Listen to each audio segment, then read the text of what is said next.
Hello, my name is Robert Heisman, and today I'm going to talk about American conceptual artist, philosopher, and educator Adrian Margaret Smith Piper, who throughout her career has focused on racial discrimination through self-reflective work in a multitude of mediums.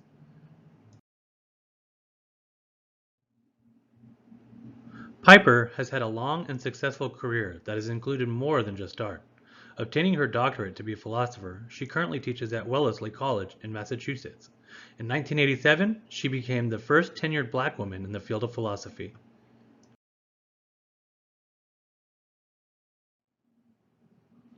Piper was born September 20th, 1948, to mixed parents in Washington Heights, New York.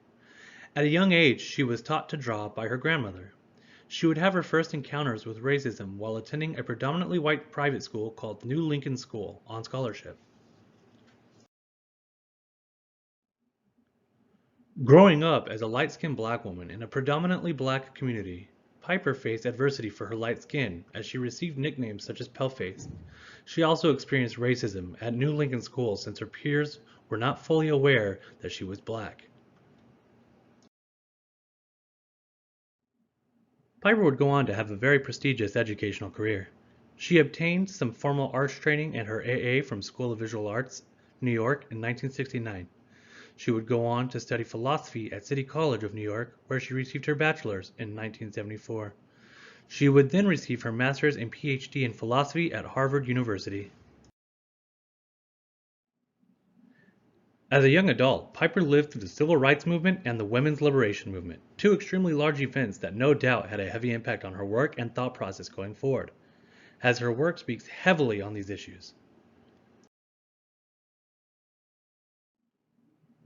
Piper's work focuses on themes of otherness, ostracism, racism, and racial passing, all topics that are pertinent to her own personal experience.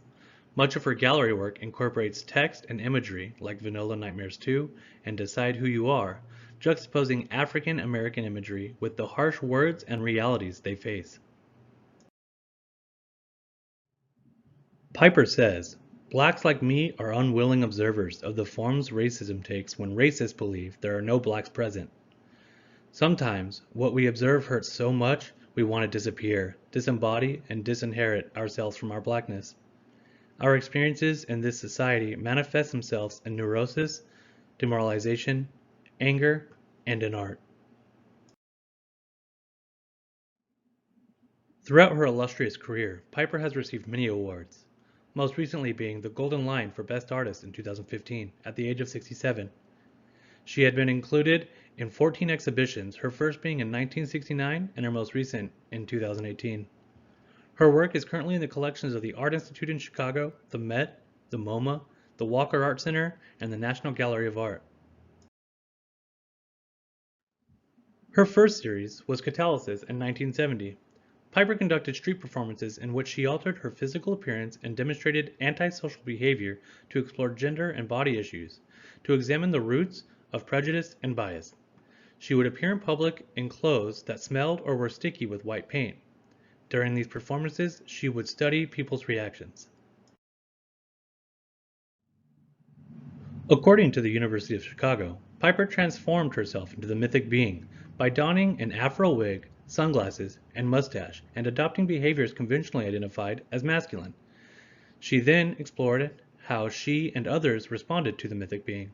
In the process, she transformed the conceptual art practices common in the period, infusing them with strong personal and political content.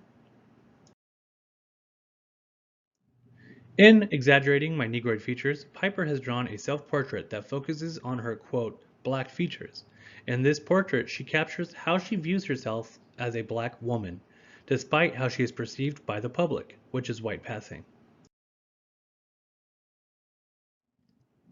Funk Lessons was a performance piece in which Piper literally gave the audience lessons on how to listen and dance to African American working class music. This work challenged a preconceived notion that all African Americans have rhythm and confronting white cultural discomfort of black popular music and its African sources. Since Piper was white passing, many people would inadvertently say racist remarks around her. She would hand out these calling cards, essentially calling them out politely, ending them with, "I regret any discomfort my presence is causing you.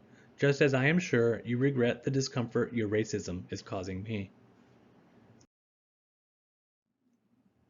Cornered is a multimedia video installation that features a television screen positioned in a corner behind an overturned, barricade-like table. The installation sits down viewers and has a one-sided intellectual conversation with them. The conversation addresses what it means to be Black and challenges viewers to come to terms with their own Black ancestry. Adrian Piper's legacy, not only as an artist, but as a woman of color, is as important now as it has ever been.